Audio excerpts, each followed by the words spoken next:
"Alex, are you ready?" I asked, glancing at him as we walked toward the glass doors of the investment firm.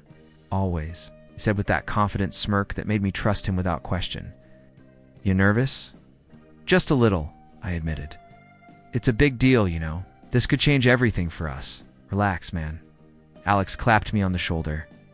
"We've done the homework. We've rehearsed. Nothing can go wrong." Wanted to believe him. I really did. We dreamed about this moment for years. Our business, our idea. Finally getting the backing we deserved. As we entered the boardroom, Sarah waved from the corner. Her warm smile was like a calm in a storm. I couldn't help but feel a surge of comfort seeing her there. "Hey, you too," she said softly. "Knock them dead." "Thanks," I replied. I just hope I don't mess up." "Oh, you won't," she whispered, squeezing my hand. "Just be yourself." I took a deep breath and faced the investors. "Good morning, everyone." "My name is Hold On," Alex interrupted smoothly, taking the lead. "Let me handle the intro. I've got this." I froze for a second, but nodded. I trusted him. He always handled the talking, leaving me to show the data and numbers. I thought we were a team. Minutes passed. I explained our projections, our strategy, and the innovation behind the idea. The investors nodded, asking questions that Alex answered effortlessly. Every answer he gave made me feel proud, like we really were going to make it. Then, one of the investors leaned forward. "Alex, your partner mentioned you'd both have equal stakes. Can you clarify that?" I glanced at Alex, expecting a reassuring look. Instead, I saw something I'd never noticed before, a flicker of hesitation. Maybe even a hint of calculation. "Yes," he said slowly. "Well, technically, I'm handling most of the operations. I think it only makes sense that my stake reflects that." My stomach dropped. "Wait, what do you mean?" I asked, trying to keep my voice steady. He smiled just enough to hide the real betrayal. "I've taken care of the investors directly. You'll still get a cut, of course, just not equal. Don't worry, I thought about you." "Alex, we promised each other," I began, but he cut me off. I know. "We'll talk later," he said casually, ignoring the fire rising in me. The investors looked at me, waiting for confirmation. I couldn't speak. My hands were shaking. My heart felt like it had stopped. The room seemed smaller, the walls pressing. In Ald, the person I trusted most in the world had just taken everything from me, silently, carefully, without a hint of remorse. I looked at Sarah. Her face was pale, her eyes wide. She mouthed, "What did he do?" I forced a smile. I'll handle it," I said. But my voice sounded foreign, broken. After the meeting, I stepped into the hallway, gripping my phone. I needed to hear it from him directly. "Alex," I said, my voice low. "Explain yourself. Why?" He shrugged, like it was nothing. "I did what I had to do. You'll understand, eventually." "Understand? You stole it? You lied to me?" I couldn't contain it. "We trusted each other. I know you feel that way," he said softly, almost mocking. "But business isn't about feelings. You'll get over it. Over it." I couldn't even think straight. Every memory, every plan, every late night we'd spent building this dream flashed through my mind. And now, he had destroyed it all. I paced, my fists clenched. "Alex, I don't even know who you are right now. This isn't you. This is betrayal." I leaned against the wall, calm and almost amused. "Maybe it is. Maybe you never knew me at all." I felt my chest tighten, a mix of anger and disbelief. All those years, the plans, the promises, the talks at 2 a.m. you just threw them away. He shrugged again. "I had to look out for myself. Isn't that what you would have done?" I stared at him, speechless. I wanted to punch him, scream, cry, everything at once. But I didn't. I just felt hollow. Sarah came up behind me. "Breathe," she said softly, holding my shoulders. "You're not thinking straight. He's weak. Don't let him break you." "I trusted him," I whispered. "I trusted him more than anyone. And he failed you," she said gently. "But you're stronger than this. Don't forget that." I wanted to believe her, I wanted to. The sting of betrayal was raw, sharp, and deep. I felt like I had been punched in the chest, gasping for air that wouldn't come. Later that evening, I sat alone in my apartment. The silence was deafening. I replayed every conversation, every laugh, every plan Alex had been a part of. Could someone I trusted so completely turn out to be this? Cruel. I pulled out my phone and scrolled through old messages. Every "we've got this" text, every late night call, every shared dream, it felt like a knife twisting in my chest. Then a thought hit me. Maybe he hadn't just betrayed me. Maybe this was a test, though not one I asked for. Maybe this was the moment that would define me. I clenched my fists. I won't let this destroy me, I whispered to myself. I can't. I won't. But deep down, I knew something had changed. The man I had called my best friend had shown his true colors, and nothing would ever be the same again. I didn't sleep that night. Not because of work, not because of stress, but because of the person I had trusted. The life I had believed in, and the bitter taste of betrayal that lingered like poison in my mind. And I knew one thing with terrifying clarity. This wasn't over. Not by a long shot. I didn't answer Sarah's calls that day. I couldn't. Every time the phone rang, I felt a mix of guilt and anger, and I knew I wasn't ready to talk. "Why are you ignoring me?" she finally texted. "I'm fine," I typed back, then deleted. I'll call later. I didn't. I sat in the small cafe near my apartment, staring at the cold cup of coffee in front of me. The bitter taste matched my mood. That's when I noticed him, an older man with gray hair, sharp eyes, sitting a few tables away. He wasn't staring, but it felt like he knew. He looked like someone who's carrying a heavy weight. He said, suddenly standing beside my table. I blinked. "Excuse me?" He smiled faintly. "Life just hit you hard, didn't it?" I wanted to brush him off, but something in his tone made me stop. And if it did, then maybe it's time to decide whether you crumble or rise, he said. "I've seen people like you fall, and I've seen them fight back. Which one will you be?" I scoffed. "I don't even know who I am anymore." "Then maybe that's the first step," he said, sliding into the seat across from me without waiting for an invitation. "Know yourself, and know the people around you. Not everyone who smiles with you carries loyalty." Stared at him, a mix of frustration and curiosity burning in me. "You know about Alex?" I asked. "I know enough," he said cryptically. "Sometimes karma doesn't need help. There are times it waits for someone willing to take action." I frowned.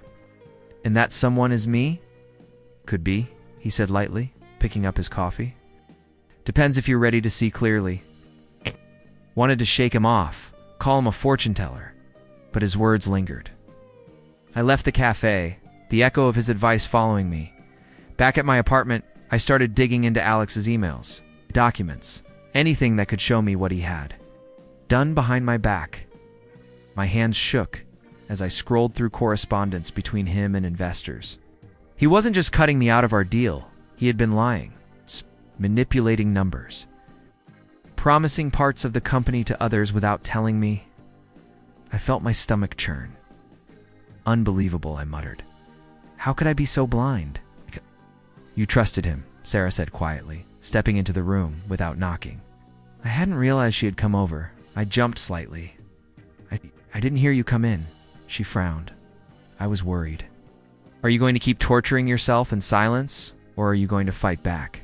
"I don't know if I can," I admitted. "Everything I thought was true. It's all lies." "Then maybe it's time to rewrite the truth," she said. "Start with what you control." I stared at her. She was right. I had lost so much, but I hadn't lost myself yet. Maybe this was the moment that defined me. The next day, I confronted Alex at his office. "Alex, we need to talk," I said, closing the door behind me. "Sure," he said casually, leaning back in his chair. "What about?" "Don't play." "Dumb," I snapped. "I know what you did. You lied to me. You manipulated everyone. How could you?" He shrugged. "I thought you'd understand business isn't personal." "It's betrayal," I said, my voice rising. "I trusted you. laughed softly, almost mockingly. Trust is for friends, not for business. You're too emotional for this world. You should have known better. My chest tightened, and I clenched my fists. I thought we were partners. Partners don't stab each other in the back. Not when there's money and power involved. He said smoothly, I did what I had to do. You'll survive. You'll see. Maybe one day you'll thank me for showing you reality. I felt my vision blur with anger and disbelief. Thank me for destroying everything. You'll get over it, he said, leaning back in his chair, confident. It's untouchable. I left his office feeling hollow, like a part of me had been ripped away. But underneath the shock, a spark ignited a need for clarity, for justice, for control. I went back to Daniel the next day. I confronted him, I said, barely able to keep my voice steady. And he asked, calm and knowing. He laughed. He didn't even flinch, I admitted. It's like he planned everything. From the start. How can someone be like that? People like him think the world owes them. They manipulate, they lie, and they justify it. You saw it firsthand, Daniel said. Now you have a choice. Keep being the victim or become the force that changes the game. I don't know if I'm ready, I admitted. Fear and anger twisting in me. You don't have to be, he said. You just have to start. One step, one decision at a time. I left feeling a strange mixture of fear, anger, and determination. I couldn't undo the betrayal, but maybe I could turn it into something that would protect me. Maybe even punish him in ways he couldn't anticipate. That night, I called Sarah. I need your help, I said. Of course, she replied. Immediately, tell me what you need. I need to understand what I'm up against, I said. And I need to stop being blind. Alex, he's dangerous. But I can't let him win. You won't, she said. Not if you trust yourself. I hung up, staring at the ceiling. Realized that I had two options. Let Alex destroy me, or rise from the ashes stronger than before.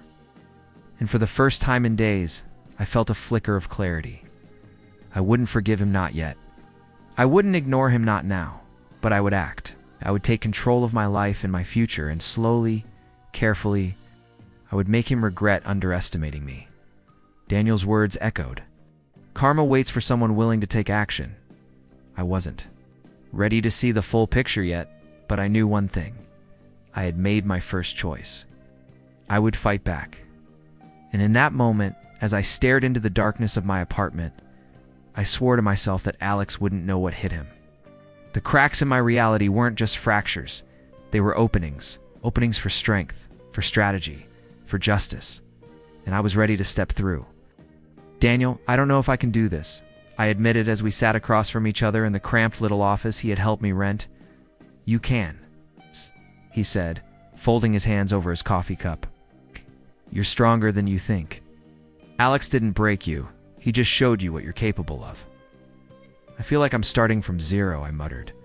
Every connection he ruined, every trust I had, gone.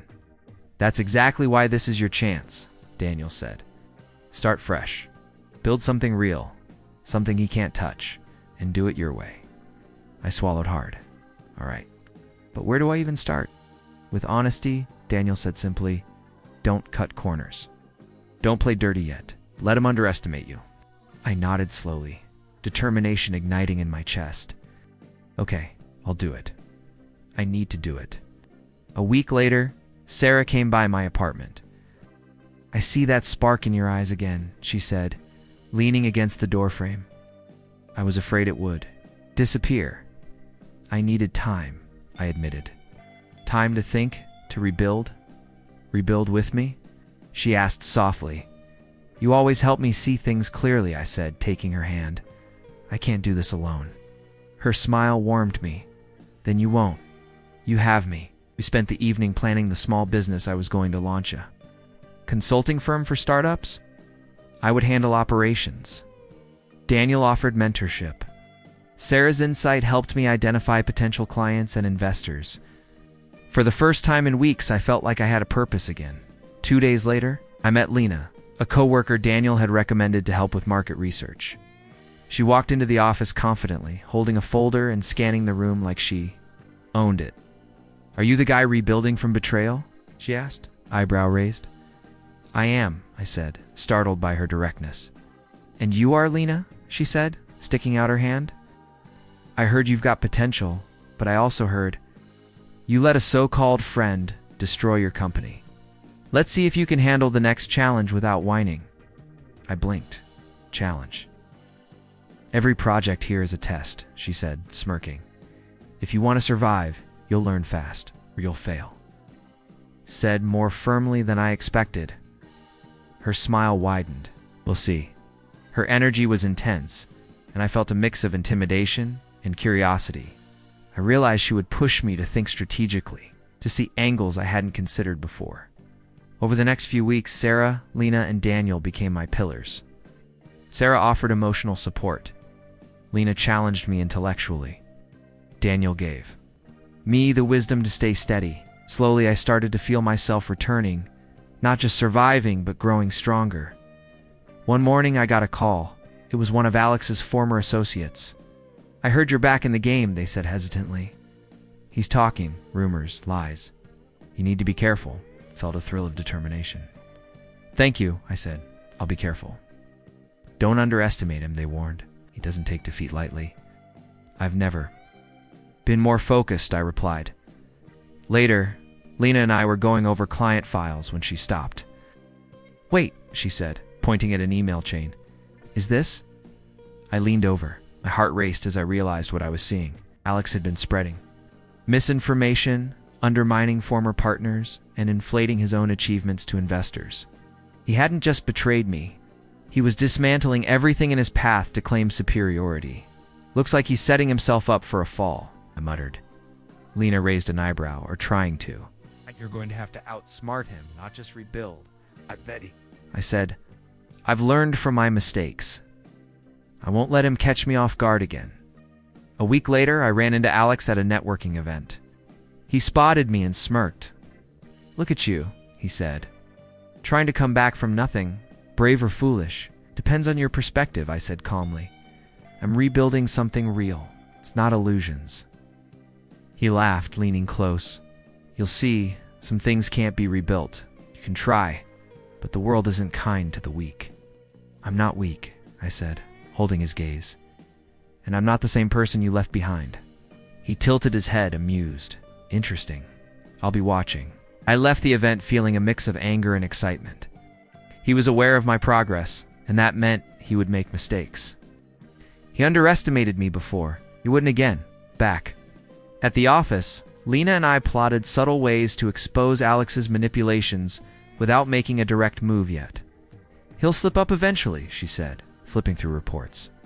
We just need to be patient, precise. I've learned patience the hard way, I said, and I'm ready to wait. Good, she said. Because when he falls, it won't be a small crack, it'll be catastrophic. I nodded, a quiet satisfaction building in me. The seed of revenge was planted. Not reckless, not angry, but calculated. Weeks turned into months. Every day I focused on building credibility, repairing relationships Alex had strained, and strengthening my own position. Sarah was there every step, offering advice, listening, reminding me of my worth. Look at you, she said one evening, watching me finalize a client contract. You're not the same person who came home devastated a few months ago. Learning, I said. I have to. Alex can't define me anymore. She smiled softly. And he won't. You've grown stronger, smarter, and you're ready. I felt a surge of gratitude and determination. I knew the moment of reckoning would come, and when it did, I'd be ready. Then one day a minor investor called, laughing nervously. I don't know what Alex told you, but he's been overpromising and underdelivering. People are noticing. Be careful, but it looks like the tables might be turning. I hung up, a slow smile spreading across my face. Daniel had hinted at was starting. Alex's arrogance, his need to dominate, was creating cracks, and I was ready to exploit them when the time was right. Sarah. I said later that evening, he thinks he's untouchable, but everything he's built on lies is starting to fall apart. She nodded. And you, are you ready for him? I will be. I said firmly. I've rebuilt from nothing, and now I'm stronger than ever. This isn't just recovery, it's strategy, patience, and preparation. And when the moment comes, I'll make sure he realizes exactly what he lost. Lena came by the office, late that night, holding a folder with a smirk. Looks like your friend Alex is about to make a mistake. I took the folder and scanned the contents. The evidence of his manipulations presented clearly. The pieces were falling into place. This is it, I said quietly. The beginning of the end? Lena nodded. Patience. Let him falter naturally. Don't rush it. He'll destroy himself if we just stay ready. I leaned back, feeling a mix of excitement and resolve. The fire inside me had shifted from anger to focus. The cracks in Alex's world were widening, and I would be there when they broke apart completely. For the first time in months, I felt fully alive. Not as a victim, not as a broken man, but as someone who could rise, plan, and ultimately win. The ashes of my past were gone, and from them, I had rebuilt a version of myself stronger, smarter, and more patient than ever, and Alex had no idea what was coming. Alex, I called as I stepped into the conference hall, feeling every eye on me. He turned, smirking.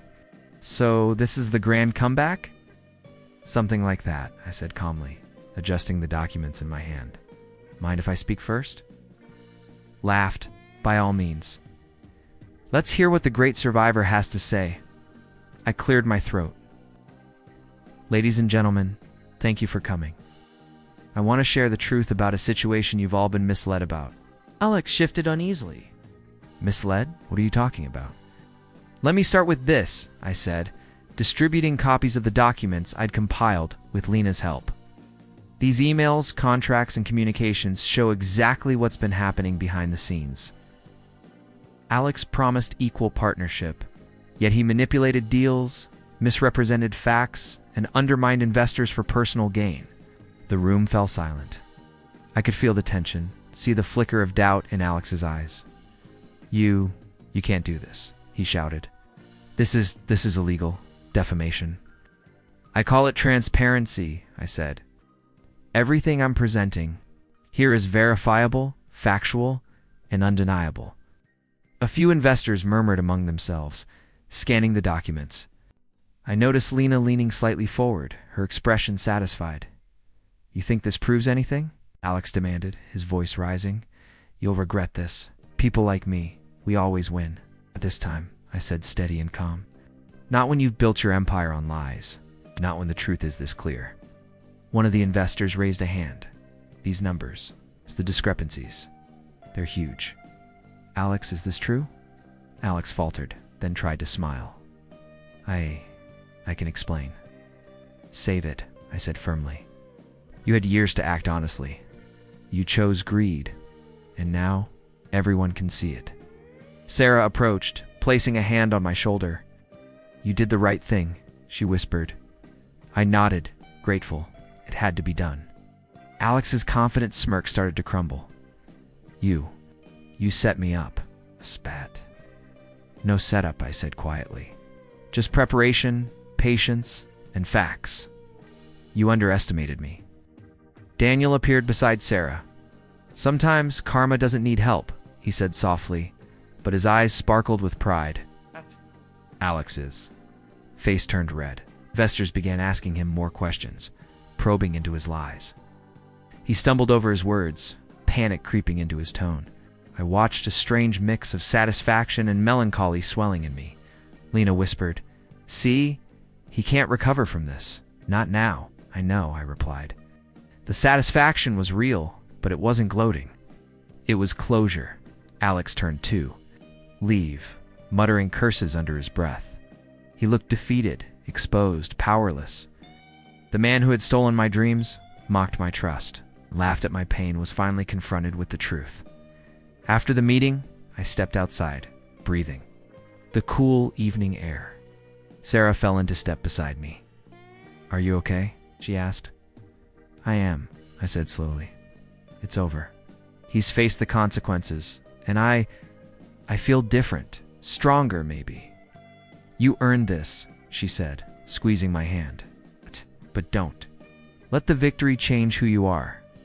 I won't, I said. I've learned the hard way. Betrayal taught me caution, strategy, patience, and strength. I'll never be naive again. We walked silently for a moment. The city lights reflected in her eyes, reminding me that life moves forward even after storms. Do you think he'll ever recover? She asked softly. Maybe, I said. But that's not my concern. He made his choices. I made mine. And mine led me here. Daniel joined us, smiling. You handled it wisely. Not just revenge, justice. And that's rare. I nodded. I wanted more than just to hurt him. I wanted to reclaim my life. I did. Sarah leaned against me. So, what now? Now, I said, looking at the horizon. We move forward. I rebuild, I grow, and I stay true to what matters. Friends who support me, people who value honesty, opportunities I control, and Alex, she asked. I smiled faintly. He'll learn the consequences of his actions. That's enough. For the first time in months, I felt a sense of peace. Not happiness without scars, not joy without remembrance, but balance. I had faced betrayal, rebuilt my life, and ensured justice. I'm proud of you, Sarah said quietly. You turned pain into strength. I didn't do it alone, I admitted. I had you, Danielina. I learned who I could trust and who I couldn't. And that knowledge, that's priceless. We walked the rest of the way in silence, feeling the weight of the past slowly lift. I knew scars would remain. They always would, but they were. Reminders, not chains. The ashes of my old life had burned away, leaving a clearer, stronger version of myself. Alex's downfall was complete, but more importantly, I had emerged whole, cautious, and wiser. As we reached the apartment, I paused, looking at the city lights stretching endlessly. It's strange, I said softly. I feel victorious, but also reflective. Everything that happened, it shaped me, and I survived. Sarah smiled, her hand still in mine. That's the point. You survived, and now you live. I nodded, feeling a calm settle over me. The storm of betrayal had passed. Justice had been served. And though the scars would remain, I knew I was. Stronger, sharper, and ready for whatever came next. For the first time, I felt fully in control not of revenge alone, but of myself, my life, and my future, and that knowledge. That sense of empowerment is more valuable than anything Alex had ever stolen